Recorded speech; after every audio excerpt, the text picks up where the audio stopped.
Bismillahirrahmanirrahim.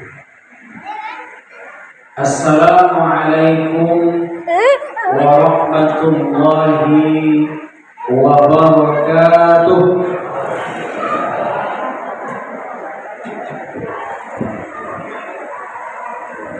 Innal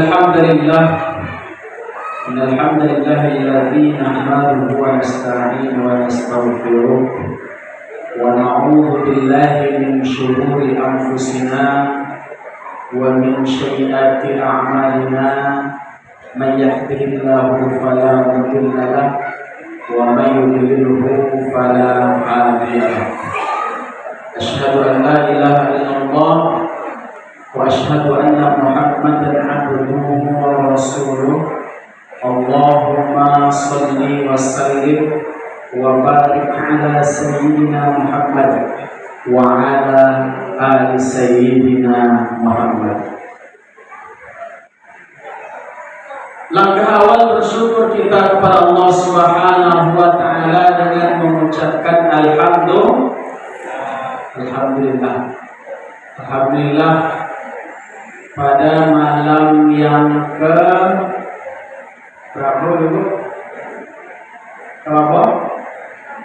5 boleh. Malam yang ke 9 ya. Omongan atau ngomong Bu, kalau makan tadi itu loyo de litaka atau loyo de kaponyang. Malam ke-9, alhamdulillah Allah Subhanahu wa taala masih memberikan keistiqomahan dalam hati kita. Sebab apa tengok kamu masih tadi sholat saf isya, alhamdulillah nak sampai 2 saf. Pertanyaan apa? Tiko mau tengok sajadah ko 1, 2, 3, 4, 5, 6. Malam pertama petang pun masa Pak. Bonua. Bapak info yang masuk malam pertama petang. Sampai 1 juta. Sampai daya tapi sangat juta lah. Pokok juta lah hilang dah sangat juta ada. Sampai dah. Asal rompet juta. Lah ya. Alhamdulillah. Baru malam ke 9. Sudah banyak jemaah-jemaah yang sudah tereliminasi. Tapi alhamdulillah bapak-bapak mama yang ada di dalam kita masih istiqomah kita, masih tetap konsisten. Mudah-mudahan tadi sesat tangan. Isu aja sampai malam isu hilang sampai di belakang lain. Ya bapak ya.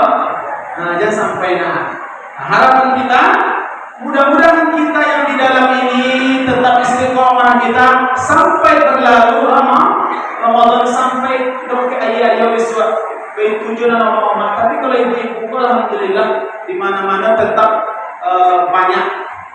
Harapan aku jangan wiswa lah di penghujung Ramadan ibu-ibu lah sibuk kue kan. Dan kita akan bertemu di Ramadan yang seterusnya. Amin ya rabbal alamin. Bapak Ibu yang dimuliakan oleh Allah, bersolawat kita kepada baginda Rasulullah SAW, kepada beliau salawat dengan lafaz Allahumma shalli ala sayyidina Muhammad wa ala ali sayyidina Muhammad. Man ahabba syai'in aktsara min zikri, kata Rasulullah. Siapa yang mencintai sesuatu, maka ia akan sering mengingat, sering menyebut-nyebut nama yang ia cintai itu. Jadi kalau kita mengaku cinta kepada Rasulullah, jangan pernah bosan waktu untuk senantiasa melantunkan salawat kepada baginda Rasulullah, apalagi ketika mendengar nama Muhammad SAW terdengar oleh telinga kita. Baik, sebagai Judul tema santapan rohani Ramadan kita pada malam kali ini iko 40 menit pertama. 40 menit? Berapa Sejak serah ya. Sampai sahur apa ya? Lagi. Kita dalam malam. Sampai sudah ini Pak ya. Baik. Sebagai tema Ramadan, santapan rohani Ramadan kita, 3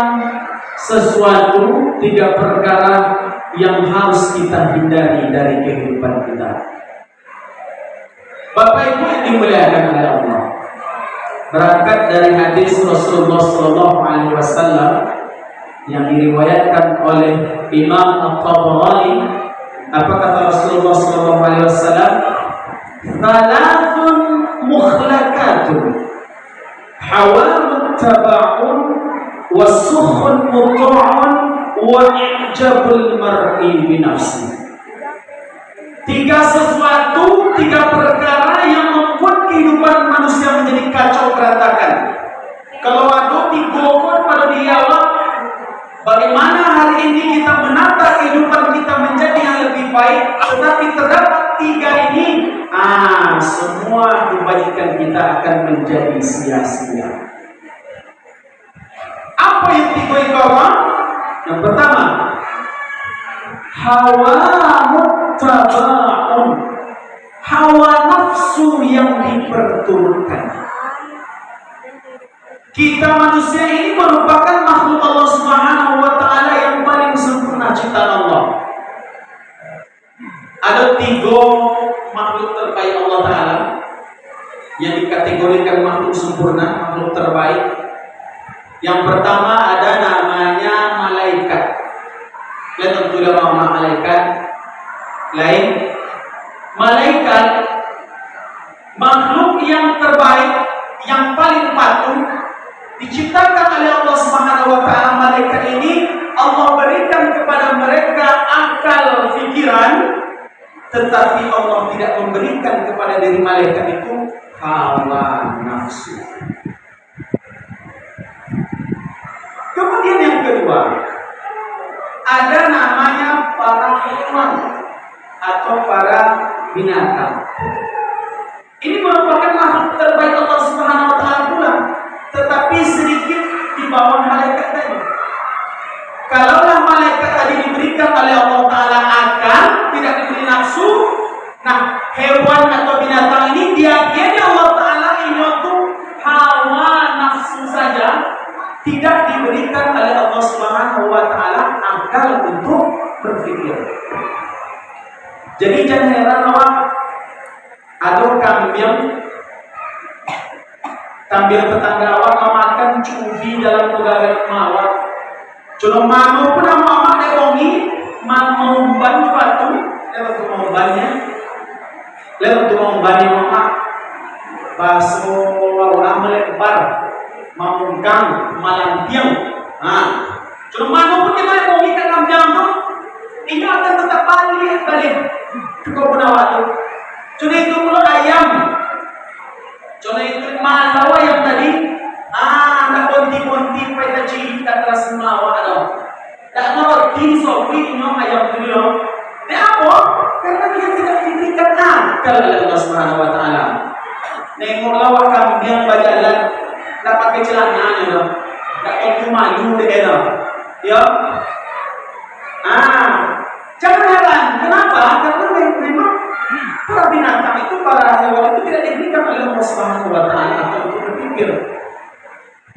Jadi kalau ada manusia tunggang tetangga awak, tentu malu mereka ambil atau tunggang mencilok ataupun apapun itu namanya, berarti sama dengan kenapa bedanya? Nah, makhluk yang ketiga, kategori makhluk sempurna terbaik ciptaan oleh Allah Subhanahu wa Ta'ala adalah kita manusia.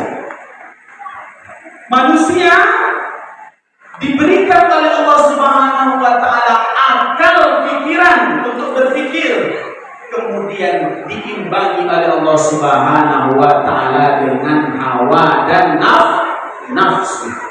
Laqad khalaqanal insana fi ahsani taqwim.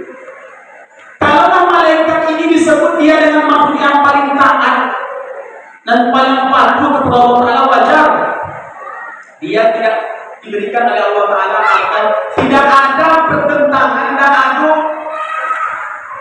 pergejolakan di dalam diri malaikat itu antara nafsu dan akal tidak ada. Maka ketika Allah perintahkan kepada malaikat itu suatu pekerjaan, suatu perintah, ia akan manut, ia akan tunduk, ia akan patuh.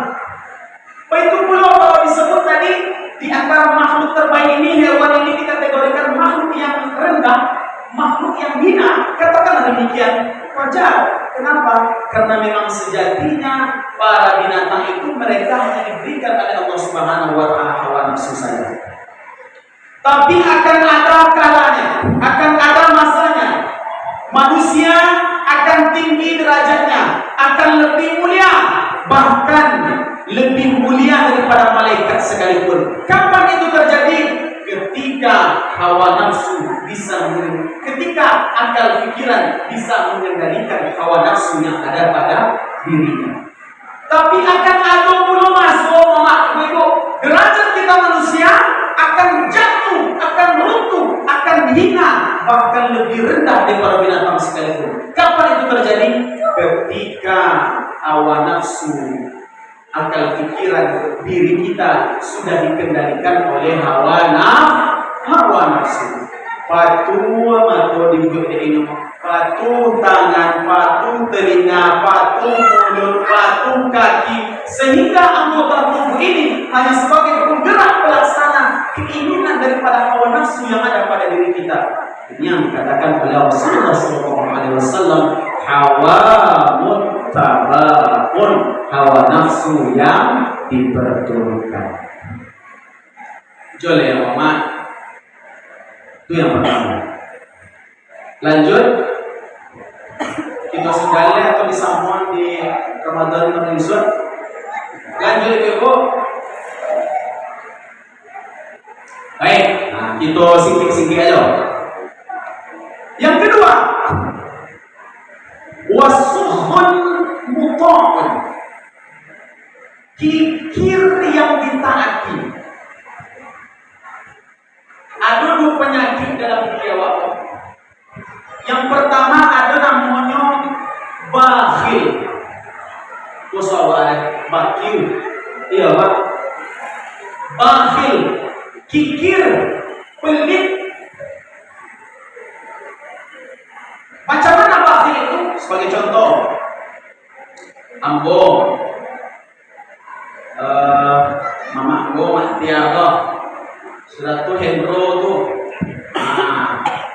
paikan ni kapukan, paikan kapukan bau, tiba di Simalinyang tuh, berhenti kita makan, berhenti kita makan.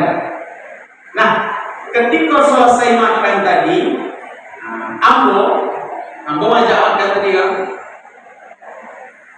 ketika hendak membayarkan apa yang telah dimakan tadi, kami hanya ingin membayar apa yang kami makan tadi saja. Ambo hendak membayar yang ambo makan tadinya. Nah, ambo mau membayar kawan duduk sama meja tadi lah, Mahdia sama Hendro tadi.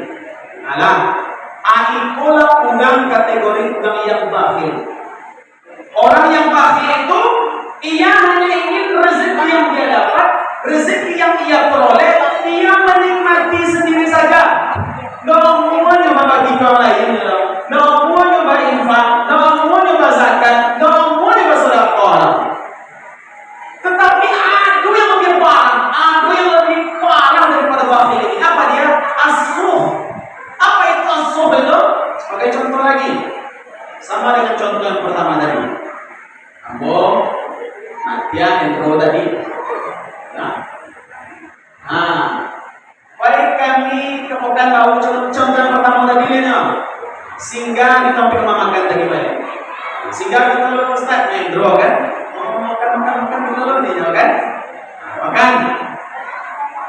Nah, ketika telah selesai makan, sudah makan, hendak membayar apa yang telah dimakan tadi. Anak mendro aku pura-pura sakit covid, pura-pura PKWC. Aku mailan menghindari supaya jangan inyo membayar. Pula orang-orang yang asuh tadi. Jangankan untuk orang lain, jangankan untuk berbagi kepada orang lain, untuk dirinya sendiri pun yang inyo makan pun orang tolak omongan dia. Lalu orang tolak, orang tolak. Ikulah yang lebih parah. Tapi tidak boleh dia teh, tak kubur tidak boleh dijual. Kalau dia kiki itu ya yang paling parah soalnya. Loke, aku lepas. Pokok asuh itu very kiki lah istilahnya. Nah, jadi ya mama. Nah, kalaulah sekiranya kita pelit, susah kita tidak mau mengeluarkan kepada perkara-perkara yang wajib. Kiki awak kepada anak awak, kepada umat, untuk kita, kepada anak kemenakan kita, sanak saudara kita. Kalaulah kepada perkara-perkara yang kepada yang wajib saja kita pelit, kita susah untuk mengeluarkannya. Bagaimana dengan perkara-perkara yang sunnah? Bagaimana dengan perkara-perkara yang sunnah muamalah? Padahal apa ini yang dilihat oleh Allah Subhanahu Wa Taala, Bapak sekalian, ketika kita memberi, ketika kita memberi awak orang tua kepada keluarga terdekat awak, ada dua pahala yang kita dapat. Yang pertama dinilai oleh Allah Subhanahu Wa Taala sebagai pahala nafkah kita, yang kedua dinilai oleh Allah Subhanahu Wa Taala pahala sedekah kita. Jadi makanya dianjurkan kalau masyarakat awak tengok lubang pilih yang sekeliling awak, saudara kerabat awak yang bukan dalam tanggungan nafkah kita. Tengok lu mano suruh sana-sana bagi awak yang pada pilihnya mani masyarakat bagi zakat. Dianjurkan oleh Rasulullah. Apalagi pada bulan Ramadan ini. Jadi jangan pelit-pelit kita. Jangan sungkan-sungkan untuk berbagi. Akhir malam bolehlah piti seibu-ibu, 5.000. Masukkan ke kota infak. Sebab ini yang akan menjadi tabungan kita, menjadi tabungan akhirat kita. Apa itu yang dimuliakan oleh Allah Subhanahu Wa Taala? Iko jole cakap ambonya mama, jole kan, mama tak mau di belakang deh, ngeroti apa ambo, tadi kita heran apa deh kan? Cakap si pasar nak dulu biaya masyarakat dia dong. Lain jole ini kan? Nah, yang terakhir, Nabi terakhir semayang gitu ya. Wa i'jabul mar'i bi nafsi, sombong, angkuh, membangga-banggakan diri. Kalau nak den mah banyak banget masuk gitu kan sudah masuk gitu dah. Kalau nak den dari imam masuk gitu malam akan banyak jemaah. Kalau nak dekoa nak kan di sana asal itu masuk ke jauh ke situ. Kalau bukan karena saya menganggap dirinya paling hebat, menganggap dirinya paling pintar, menganggap dirinya paling kaya, menganggap dirinya paling berpengaruh. Inilah yang dikatakan, yang disebut oleh Rasulullah SAW, wa i'jabul mar'i bi nafsi, sombong, angkuh, membangga-banggakan diri. Ada orang yang contoh itu, ada mama, Aisyah di jemaah wanaku. Amin. Kata Rasulullah SAW, "Man kana fi qalbihi mithqala dzarratin min al-kibr, la yadkhulul jannah." Siapa kalian yang terdapat di dalam hatinya setitik saja sifat rasa sombong, akan yang dalam masuk surga. Dalam hadis qudsi Allah Subhanahu wa taala berfirman, "Al-kibrani libasi." Sombong itu pakaian dia kata Allah Ta'ala. Sombong itu yang pakai sombong dia kata Allah Ta'ala. Jadi kalau ada makhluk yang sombong, Allah murka. Terbukti iblis laknatullah alaih. Padahal iblis itu adalah makhluk yang paling mulia dulu. Azazil namanya. Di kalangan malaikat, ini makhluk yang paling mulia. Tetapi ketika ada rasa sombong, merasa dirinya paling benar, Ketika dia diperintahkan oleh Allah Subhanahu wa taala sujud kepada Adam, agian penghormatan kepada Adam, makhluk baru ciptaan Allah, apa katanya? Ana khairun minha. Khalaqtani min nar wa khalaqtahu min tin, min turab. Lebih mulia dari kepada Adam oleh Allah Taala. Dan lebih tua dan diciptakan dari api, dari tanah busuk ini. Nah, jadi kalau ada manusia yang sombong, maka alamatlah kehidupannya kelak tidak akan menjadi selamat. Nah, inilah tiga sesuatu yang kita hindari, yang kita jauhkan di dalam kehidupan kita kalau sekiranya kita ingin selamat. Demikian sebagai siraman rohani kita pada malam hari ini. Mudah-mudahan bermanfaat bagi kita semua, terlebih bagi Al-Fakir yang menyampaikan. Subhanallah wa bihamdika, asyhadu an la ilaha illa anta, astaghfiruka wa atubu ilaik. Wassalamualaikum warahmatullahi wabarakatuh.